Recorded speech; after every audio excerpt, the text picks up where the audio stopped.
موضوع الدرس في أحوال اليهود والنصارى وسوء أعمالهم، سورة التوبة، تفسير ابن كثير۔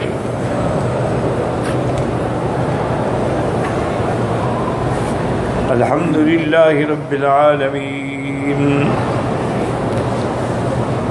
والصلاة والسلام على أشرف الأنبياء وسيد المرسلين سيدنا محمد وعلى آله وأصحابه أجمعين۔ اللهم صل على سيدنا محمد وعلى آل سيدنا محمد كما صليت على إبراهيم وعلى آل إبراهيم في العالمين إنك حميد مجيد۔ أعوذ بالله من الشيطان الرجيم، بسم الله الرحمن الرحيم۔ يا أيها الذين آمنوا إن كثيرا من الأحبار والرهبان ليأكلون أموال الناس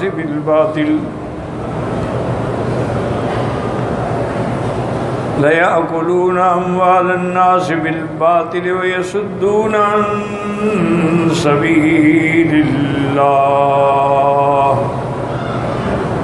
والذين يكنزون الذهب والفضة ولا ينفقونها في سبيل الله فبشرهم بعذاب أليم، يوم يحمى عليها في نار جهنم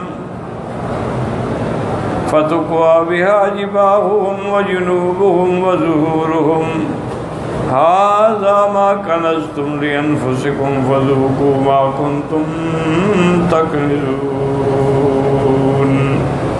قال المؤلف والمفسر رحمه الله تعالى: أدام النفع بعلومه وعلومكم في الدارين آمين، إلى أن قال سدي الأحبار من اليهود والرهبان من النصارى، وهو كما قال، فإن الأحبار هم علماء اليهود، كما قال تعالى: لولا ينهاهم الربانيون والأحبار عن قولهم الإثم وأكلهم السحت، والرهبان عباد النصارى والقسيسون علماؤهم، كما قال تبارك وتعالى: ذلك بأن منهم قسيسين ورهبانا، والمقصود التحذير من علماء السوء وعباد الضلال، كما قال سفيان بن عيينة رحمہ اللہ تعالی۔ حضرت سدی رحمۃ اللہ علیہ فرماتی ہیں کہ احبار سے مراد یہود کے علماء ہیں، اور رہبان سے مراد نصرانیوں کے علماء اور مشائخ ہیں۔ اور فرماتے ہیں مفسر کہ وہ ٹھیک انہوں نے فرمایا ہے، کیونکہ اسی بات کی تائید قرآن پاک کی آیت میں موجود ہے کہ احبار جو ہیں وہ علماء یہود کو کہا جاتا ہے۔ اللہ نے فرمایا: لولا ينهاهم الربانيون والاحبار عن قولهم الاثم واكلهم السحت، کیوں نہ ان کو منع کیا اللہ والوں نے اور ان کے علماء نے کہ جھوٹ نہ بولیں اور حرام نہ کھائیں۔ والرہبان عباد النصارى، اور رہبان کہتی ہیں جو نصرانیوں میں بڑے بڑے عابد اور بڑے بڑے زاہد گزرے۔ والقسیسون علماؤہم، اور ان کے علماء کو قسیسون کہا جاتا تھا، جیسے کہ اللہ فرماتے ہیں: ذالک بأن منہم قسیسین ورہبانا، کہ ان میں سے علماء بھی ہیں اور ان میں صوفی بھی ہیں، مشائخ بھی ہیں۔ والمقصود والتحذیر، مقصد کیا ہے ان آیات میں کہ جو برے علماء ہیں، جو غلط علماء ہیں، جو برے مشائخ ہیں، جھوٹے پیر ہیں، ان سے بچو۔ كما قال سفيان بن عيينة: من فسد من علمائنا كان فيه شبه من اليهود، ومن فسد من عبادنا كان فيه شبه من النصارى۔ جیسے سفیان ابن عیینہ فرماتی ہیں کہ جو ہمارے علماء میں سے بھی بھٹک گیا، اس میں بھی وہ یہودیوں والے احبار کی تشابہ پائی جاتی ہے، اور جو ہمارے بزرگوں میں اور صوفیوں میں بھٹک گیا اس کے اندر وہ نصارہ کا تشبہ پایا جاتا ہے. وفی الحدیث الصحیح لترکبن سنن من کان قبلکم حذو القزۃ بالقزۃ قالوا الیہود والنصارى قال فمن. صحیح حدیث میں آپ نے فرمایا کہ تم لوگ پہلے لوگوں کے طریقے پہ چلو گے قدم بقدم. بالکل. تو صحابہ نے پوچھا یا رسول اللہ یعنی یہود و نصارہ کے طریقے پر اور کون؟ وفی روایت فارس والروم قال ومن الناس الا هؤلاء والحاصل والتحذير من التشبه بهم في اقوالهم واحوالهم ولهذا قال تعالى لا يأكلون اموال الناس بالباطل ويصدون عن سبيل الله. خلاصۃ الکلام یہ ہے کہ غلط لوگوں سے بچیں، جھوٹے مولویوں سے بچیں اور جھوٹے پیروں سے بچیں. یہ دین کو خراب کرنے والے ہیں، یہ سب سے بڑے خطرناک ہیں. ڈاکو تو دنیا پہ ڈاکہ ڈالتا ہے، یہ تمہارے ایمان پہ ڈاکہ ڈالتے ہیں. تو ان سے بچنے کا اللہ نے حکم دیا. اور یہ کیا کرتے ہیں کہ لوگوں کے مال جو ہیں باطل راستے سے کھاتے ہیں. یاکلون الدنیا بالدین وناسبهم وریاستهم بالناس، یعنی یہ اپنے دین کو ڈھال بنا کے اور اپنے مناسب کو ڈھال بنا کے لوگوں سے مال کھاتے ہیں. وَيَصُدُّونَ عَن سَبِيلِ اللَّهِ كَمَا كَانَ لِآبَائِ الْيَهُودِ عَلَىٰ أَهْلِ الْجَاهِلِيَّةِ شَرَفٌ وَلَهُمْ عِندَهُمْ خَرْجٌ وَهَدَايَا وَضَرَائِبُ تُجِيءُ إِلَيْهِمْ. جیسے کہ یہودیوں کے علماء کو زمانے جاہلیت میں بڑا مقام حاصل تھا، ان کو بڑا مرتبہ حاصل تھا اور ان کے لیے بڑے بڑے ہدایہ آتے تھے، ان کے لیے بڑے بڑے تحائف آتے تھے. فلما بعث اللہ رسولہ صلی اللہ علیہ وسلم استمروا على ضلالهم وكفرهم وعنادهم طمعا منهم ان تبقى لهم تلك الرياسات فأطفأ الله بنور النبوة وسلبهم إياها وعزهم الذل والصغار وباءوا بغضب من الله. جب میرے مدنی پاک کا زمانہ آیا، رحمت صلی اللہ علیہ وسلم تشریف لائے، وہ اسی طرح اپنے کفر و دلال پہ جمے رہے اور ان کا مقصد یہ تھا کہ ہمارا یہ ریاست، ہمارا یہ مقام، ہمارا یہ ہدایہ جو ہیں وہ ختم نہ ہو جائیں. لیکن اطفأ اللہ بنور النبوت، اللہ نے حضور کی نور نبوت سے ان کا سارا اندھیرا جو تھا وہ مٹا ڈالا اور ان کے وہ مراتب جو تھے ان سے چھن گئے. اس کے بدلے میں ان کو ذلت ملی، ہلاکت ملی اور بے عزتی ملی.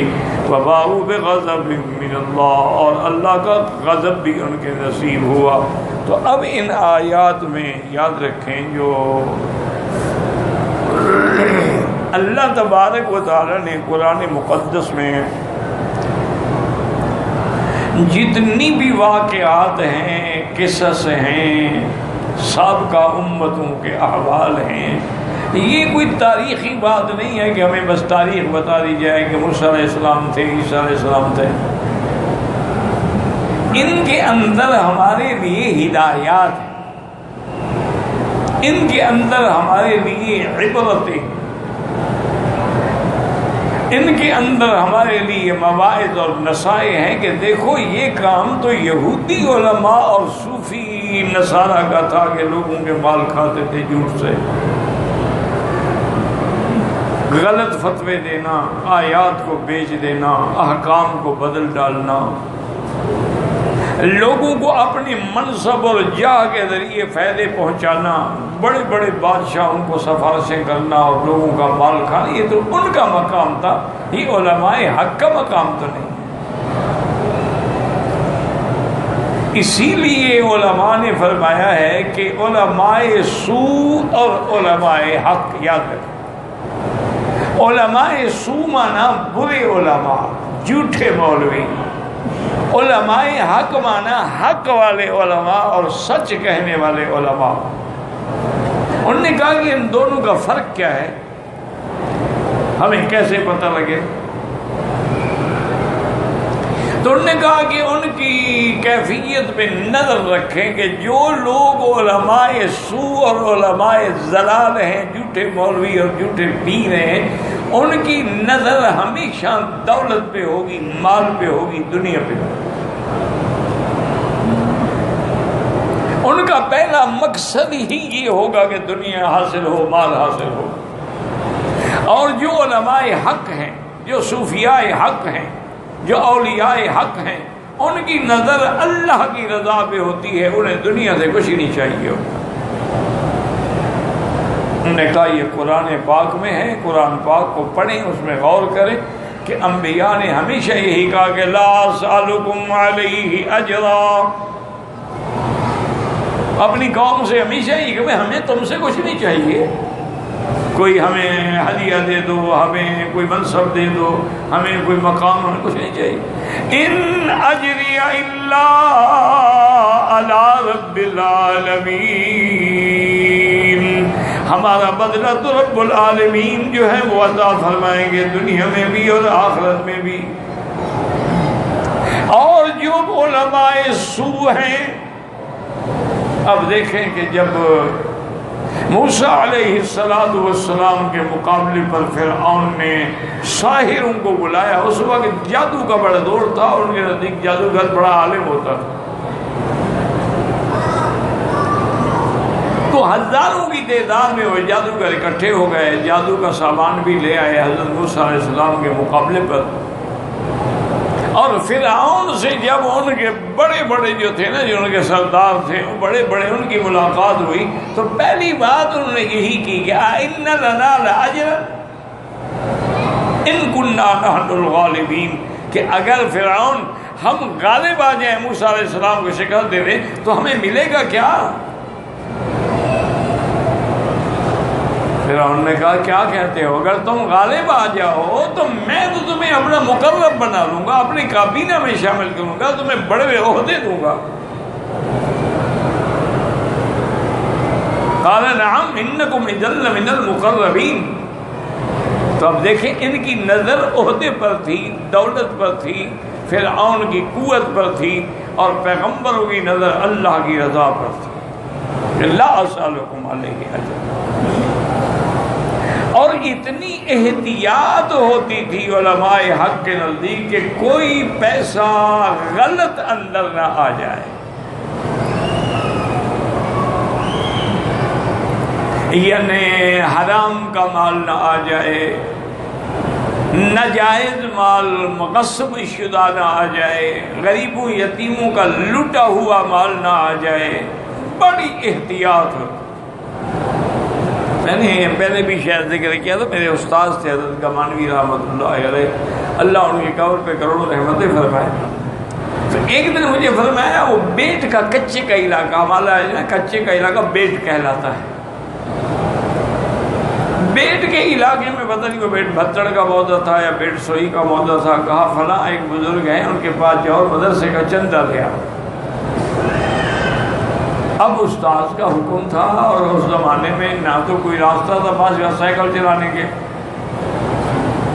میں جناب سائیکل پہ گیا، وہ 3-4 میل کا سفر تھا، استاذ کا حکم تھا، تعمیر تو کرنی تھی۔ بہرحال بڑا برا حال، برا حشر ہو گیا گرمی سے، اور کبھی اتنی گرمی میں سائیکل نہیں چلائی تھی۔ ان بیچاروں نے مجھے لسی کا ایک گلاس پلایا، بوڑھے آدمی تھے، بزرگ تھے، اور میں نے کہا کہ حضرت نے بھیجا ہے مدرسے کے چندے کے لیے، فرمایا ہاں میں نے وہ رکھا ہے، ابھی لاتا ہوں۔ گھر سے گئے 8 آنے لے آئے۔ میں نے لے لیے، اب حضرت کا حکم تھا، اور وہ بھی بزرگ لگ رہے تھے، داڑھی سفید تھی، بوڑھے آدمی تھے، لیکن دل میں مجھے اتنا غصہ آیا، میں نے کہا کہ میرے بس میں ہوتا نا میں اس کو 8 آنے منہ پہ مارتا، اسی یہ چندہ ہے۔ 8 آنے تھے تو ایک طالب العلم کا ایک وقت کی روٹی کا ٹکڑا بھی نہیں ملتا۔ بہرحال میں لے آیا، حضرت کی خدمت میں پیش کیا، میں نے کہا حضرت وہ چندہ لے آیا ہوں۔ حضرت سمجھ گئے، فرمانے لگے بیٹھو بیٹھو بیٹھ۔ تمہیں بڑا غصہ آیا ہے، جوش آیا ہوا ہے، باقی میں نے غلطی کی، تمہیں نہیں بھیجنا چاہیے تھا۔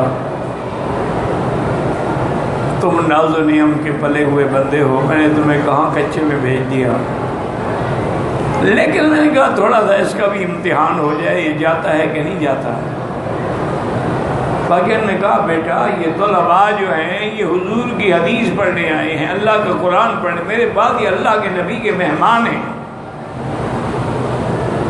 اگر ان کو میں نے حرام کھلا کے پڑھایا تو پھر کیا مطلب میں خدا کو کیا جواب دوں؟ میرا مدرسہ انہی مخلص لوگوں کے چندے پہ چلتا ہے جو 8 آنے دیتے ہیں، اسی میں اللہ برکتیں ڈالتا ہے جو کہ وہ خالص حلال کے۔ تم ان باتوں کو نہیں سمجھ سکتے، ابھی تم بچے ہو، جوان ہو۔ اصل چیز حلال ہے، لقمہ حلال اندر جائے گا تو قرآن حدیث بھی سمجھ آئے گا۔ یقین کریں کہ کسی طالب کی ہم نے تہجد قضا ہوتے ہوئے نہیں دیکھی، حالانکہ حضرت کبھی نہیں فرماتے تھے کہ تہجد پڑھو، تہجد نفلی عبادت ہے، اس کے لیے کوئی حکم دینے کی ضرورت تو نہیں ہوتی نا، پڑھے پڑھے نہ پڑھے نہ پڑھے، لیکن مجال ہے کہ کوئی طالب تہجد نہ پڑھے۔ اور وہ ہمارا جو کھانا ہوتا تھا نا، اتنا بڑا ایک لگن تھا، اس میں ہر چیز ڈال دیتے تھے، کسی گھر سے دال آتا تھی، کسی سے ساگ آتی تھی، کسی سے سبزی آتی، کسی سے گوشت آتا، سب اسی میں ڈالتے جاتے۔ وہ لذت مجھے آج تک کسی 5 اسٹار انٹرکانٹیننٹل ڈشوں میں بھی نہیں ملی، وہ جو اس میں حلال میں لذت تھی، وہ جو اس میں برکت تھی، وہ پھر نصیب ہی نہیں ہوئے وہ کھانے۔ تو یہ علماء حق کا کام ہے، بس فوراً دیکھ لیا کرو کہ حضرت کی نظر دولت پہ ہے، کار پہ ہے، گاڑی پہ ہے، بلڈنگ پہ ہے، مکان پہ ہے، یا اللہ کے گھر پہ ہے، مسجد پہ ہے، ذکر پہ ہے، اذکار پہ ہے، اللہ کے قرآن پہ ہے، کوئی بڑائی نہیں، کوئی اکڑ نہیں، کوئی قصہ نہیں، کوئی کہانی نہیں۔ میں خود جنوبی افریقہ میں گیا تھا۔ جنوبی افریقہ آج کل تو بیچارے مسلمان بڑے مشکل میں ہیں، اللہ ان کی مشکلات کو آسان فرمائے۔ میں جس دور میں گیا تھا تو اس وقت بڑی مسلمان جو تھے وہ اس وقت ڈچ کی حکومت تھی، کبھی کالے نہیں آئے تھے، تو مسلمانوں کا بہت بڑا بزنس تھا، اور ساؤتھ افریقہ کے مسلمان ماشاءاللہ بڑی خوبصورت مسجدیں اور مساجد میں اہتمام، نیٹ کلین مساجد، ہم ہر نماز کے وضو کے بعد تولیے نئے ٹنگے ہوئے ہوتے تھے، اور خوبصورت مسجدیں اور خوبصورت قرآن پڑھنے والے قاری۔ بہرحال مقصد میرا عرض کرنے کا یہ ہے، یہ بزرگوں کی دعاؤں کی برکت تھی، استادوں کی دعاؤں کی برکت تھی، ورنہ میں کیا اور میری حیثیت کیا۔ میں نے تقریباً اس علاقے کے 4 صوبے میں 45 جلسے کیے، بڑے بڑے جلسے، جو وہی لوگ بتاتے تھے کہ تاریخ میں کسی عالم کے لیے اتنا بڑا جلسہ نہیں ہوا۔ میں نے کہا تم عالم کے لیے انتظام ہی نہیں کرتے، تم نے تو وہی تبلیغی جماعت کا طریقہ رکھا ہوا ہے نا کہ بھی بیٹھ جاؤ، دین کی بات ہوگی، بڑا فائدہ ہوگا، اور کون بیٹھے گا؟ 2-4 بندے بیٹھ گئے، باقی بھاگ گئے۔ یہ جو ہمارے جلسے ہوتے ہیں ان کے لیے اہتمام کرنا پڑتا ہے کہ اشتہار ہو، اعلان ہو، لوگوں کو پتہ ہو کون آیا ہے۔ پہلے تو نے مجھے کہا کہ حضرت یہ آپ کے حکم پہ ہم کریں گے، لیکن یہاں لوگ نہیں آتے، کاروباری لوگ ہیں، 5 بجے کاروبار بند ہو جاتا ہے، 2 گھنٹے کی ڈرائیو پہ ان کے گھر ہیں، کون آئے گا؟ میں نے کہا تم کرو تو صحیح نا، نہیں آئے گا تو نہیں آئے گا، بس مجھ سے یہ نہیں ہو سکتا کہ 3-4 آدمیوں کے سامنے کھڑے ہو کے میں تقریر کروں، اس سے بہتر نہیں کہ میں اللہ کے حرم میں بیٹھ کے اپنا درس دوں۔ انہوں نے جناب میرا کہنا مجھے یاد ہے، مسجد شوکت الاسلام، بہت بڑی مسجد، خوبصورت مسجد، اس میں قاری بھی محمد رفیق تھے، بڑے اچھے ساتھیوں میں تھے، حضرت بن نوری رحمۃ اللہ علیہ کے مدرسے میں پڑھتے تھے۔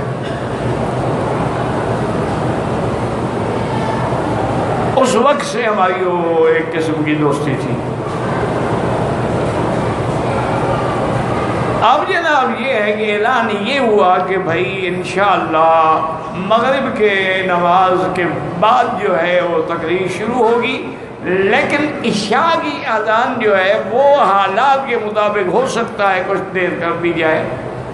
اب جناب وہ جو میں جن کے گھر میں مہمان تھا نا، میں وہ آیا کرتا ہے حضرت جلدی، میں نے کہا ابھی تو یار مغرب میں آدھا گھنٹہ باقی ہے، مسجد 10 منٹ کی ڈرائیو پہ ہے، اور نے کہا حضرت وہاں تو گاڑی پارکنگ کرنے کی جگہ بھی نہیں ہے، آپ کے لیے مشکل سے ہم نے رضاکار کھڑے کیے ہیں، آپ کی گاڑی کے لیے راستہ روکا ہوا ہے۔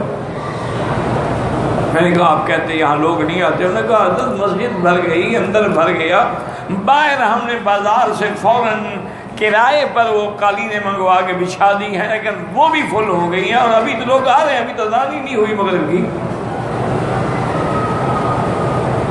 تو اتنے بڑے بڑے جلسے الحمدللہ اللہ قبول فرما لے۔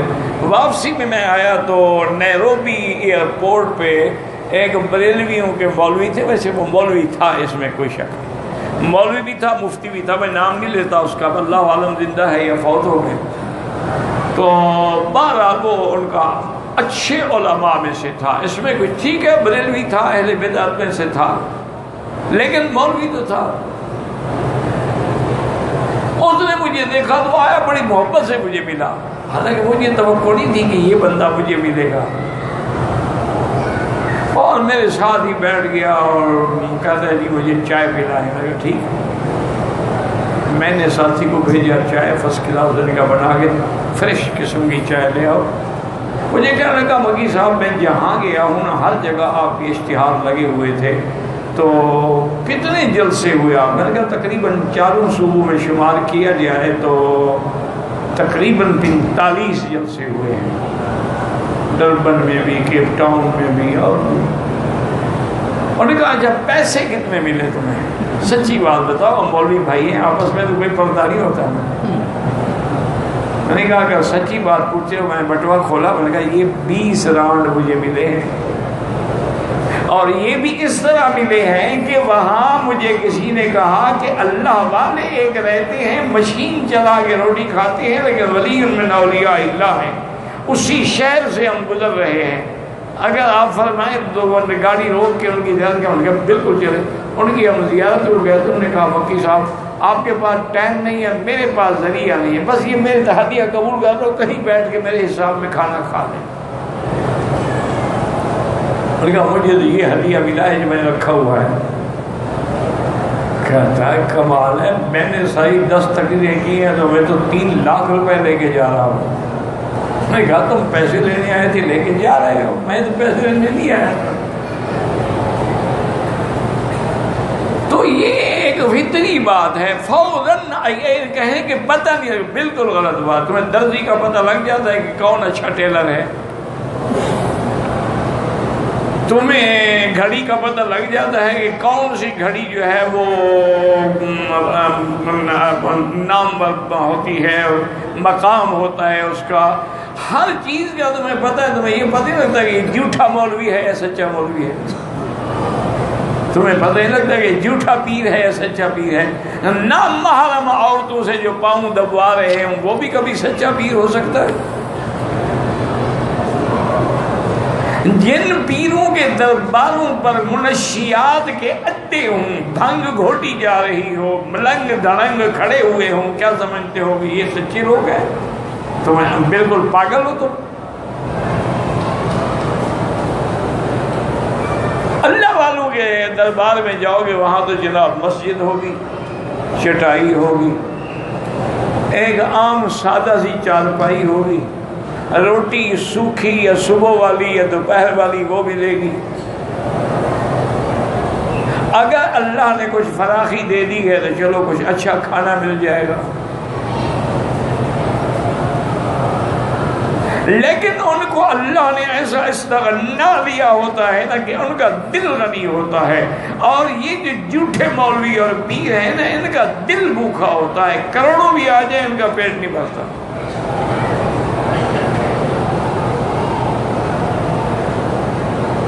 حضرت تھانوی رحمۃ اللہ علیہ بہاولپور میں تشریف لائے.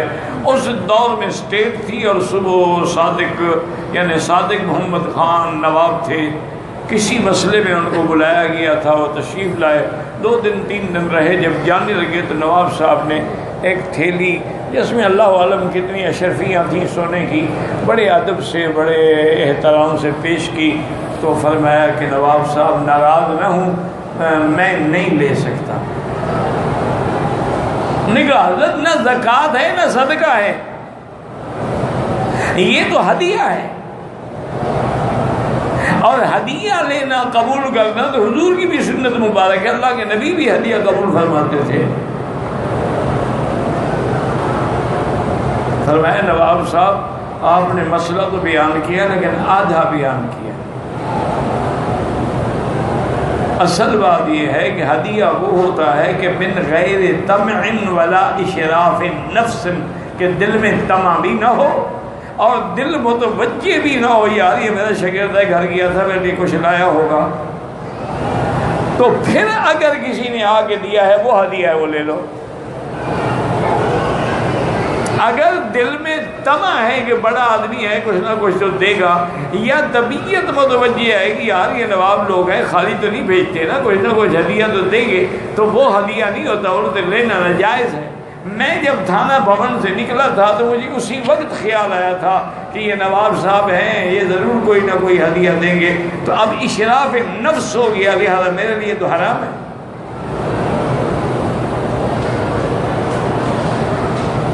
حضرت یہ تھے لوگ جن کے ہاں بڑے بڑے علماء آ کے اپنی اصلاح کراتے تھے. نواب صاحب نے کہا یہ ٹھیک ہے. نواب بھی نواب ہوتے ہیں. انہوں نے حضرت تھانوی چلے گئے تو 5-10 دن کے بعد وزیر کو بھیجا. انہوں نے کہا کہ ایک تو وہ ہدیہ دوگنا کر دو, ڈبل کر دو, یہ صحیح معنی میں اللہ والا ہے. اور دوسرا یہ ہے کہ جب وہ نماز پڑھا کے بیٹھے تو فوراً السلام علیکم کہے, حضرت یہ ہدیہ ہے آپ کے لیے نواب صاحب نے بھیجے. اب تو آپ کو نہ طمع تھا نہ خیال تھا, اب تو قبول فرمائیں. یہ لوگ تھے, ایسے نہیں اصلاحیں ہوئیں, ایسے نہیں کہ وہاں سے ہیرے پیدا ہوئے, علماء پیدا ہوئے, اولیاء اللہ پیدا ہوئے, جن کی وجہ سے علاقے جو تھے وہ نور علم سے روشن ہوئے, بدعات مٹ گئی. اللہ تبارک و تعالی نے حق کو فتح دی اور حق کا بول بالا ہوا. انہوں نے اگر اقتدار لینا تھا وہ تو قادیانی کا کام تھا, وہ اہل احوا کا کام تھا, اہل بدعت کا کام تھا. آج بھی ٹھنڈے دل سے بالکل قطعاً اللہ مجھے اعتراض سے بچائے, اپنے اپنے ملک میں, انڈیا میں, پاکستان میں نظر ڈال لے کہ جتنے بڑے بڑے پیر ہیں, جن کی بڑی بڑی جاگیریں ہیں, یہ جاگیریں ان کو کس نے دی ہیں؟ تاریخ پڑھی ہے صاحب نے, تاریخ کو کوئی مٹا تو نہیں سکتا تھا. بھائی علماء حق کو تو عطا اللہ شاہ بخاری کو تو کسی نے جاگیر دے دی, محمد علی جلندری کو تو کسی نے جاگیر نہیں دی, حضرت مولانا خیر محمد جلندری کو تو کسی نے جاگیر نہیں دی, مولانا خیر محمد صاحب بہاولپوری کو تو کسی نے جاگیر نہیں دی. ان لوگوں کو کیسے اتنی بڑی بڑی میلوں میں زمینیں ہیں اور جاگیریں ہیں, اور سر کا خطاب ہے, کسی کو مخدوم کا خطاب ہے, کسی کو مخدوم الملک کا خطاب ہے. یہ کہاں سے مل گیا ہے؟ یہ وہ لوگ تھے جنہوں نے حق کے مقابلے پر انگریز کا ساتھ دیا, جنہوں نے حق کے مقابلے پہ باطل کا ساتھ دیا. اس کا نتیجہ نکلا کہ جناب اتنی بڑی جائیدادوں کے مالک بن گئے. اور جنہوں نے حق کہا ان کو پھانسیوں پہ لٹکایا گیا, قید خانوں میں ڈالا گیا, ان کو مالٹا کی سردی میں ڈالا گیا. وہ اتنے ان کو عذاب دیے گئے, ان کے ناخن نکالے گئے, ان کے چمڑے استرے سے نکلوائے گئے. اس لیے اللہ نے فرمایا کہ یہ جو ہیں اموال باطل کھانے والے احبار ہوں یا رہبان ہوں, یہ گمراہ لوگ ہیں. ہم تمہیں کیوں بتا رہے ہیں؟ ایمان والوں بچو, ان جیسے اعمال نہ اختیار کرو. آپ دیکھتے نہیں ہیں کہ حضرت امیر المومنین حضرت عمر ہے، یعنی جس کے بارے میں سرکار فرمائیں کہ اگر نبوت کا دروازہ کھلا رہتا تو عمر کو نبی بنایا جاتا۔ عالم یہ ہے کہ کپڑوں میں ٹاکے لگے اور فرش پہ سویا ہوا اینٹ سرانے رکھی ہوئی۔ خلیفہ رسول اللہ ہے، امیر المومنین ہے، جس کی دہشت سے روم و ایران کانپ رہے ہیں، اس کا عالم یہ ہے جناب وہ پتھر پہ سویا ہوا ہے اور اینٹ سرانے رکھی ہوئی۔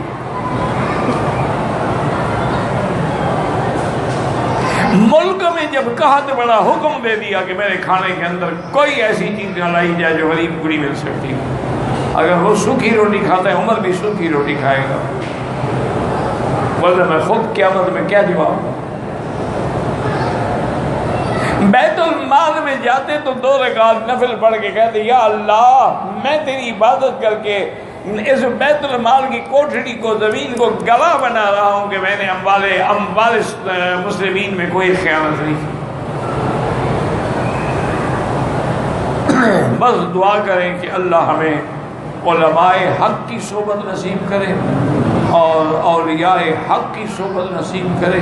آج دیکھ نہیں رہی ہو کہ اسلام کے خلاف یہ جتنے زہریلے پراپگنڈے چلا رہے ہیں، اور یہ کون ہے؟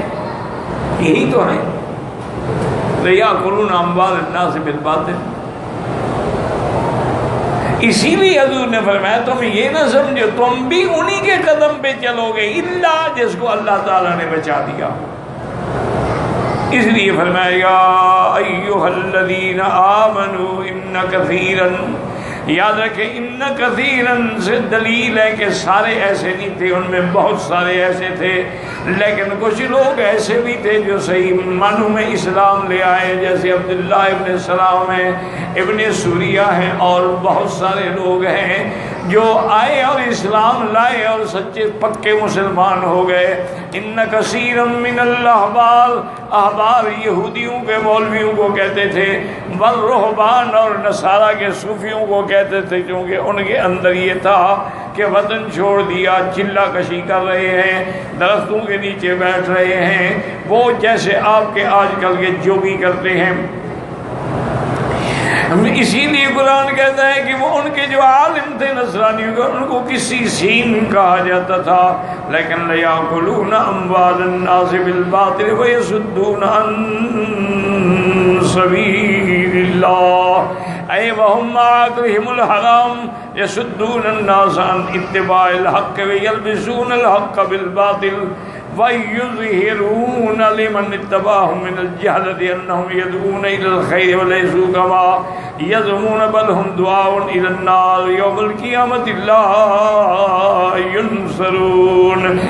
وہ حرام بھی کھاتے تھے، اس کے ساتھ لوگوں کو بھی اتباع حق کے راستے سے ہٹاتے تھے، اور حق اور باطل کو ملا دیتے تھے، گڈ مڈ کر دیتے تھے، اور ان پہ ظاہر کرتے تھے جو ان کی اتباع کرنے والے جاہل ہوتے تھے کہ وہ تمہیں خیر کا رستہ دکھا رہے ہیں، حالانکہ حقیقت یہ نہیں بلکہ وہ تو ان کو جہنم کا عذاب، جہنم کی طرف بلا رہے ہیں، اور انجام یہ ہوگا کہ وہ یوم القیامت لا ینصرون، جب قیامت کا دن ہوگا اللہ کے عذاب سے کوئی ان کی مدد کرنے والا نہیں ہوگا۔ واللہ اعلم۔ اللہ اللہ اللہ۔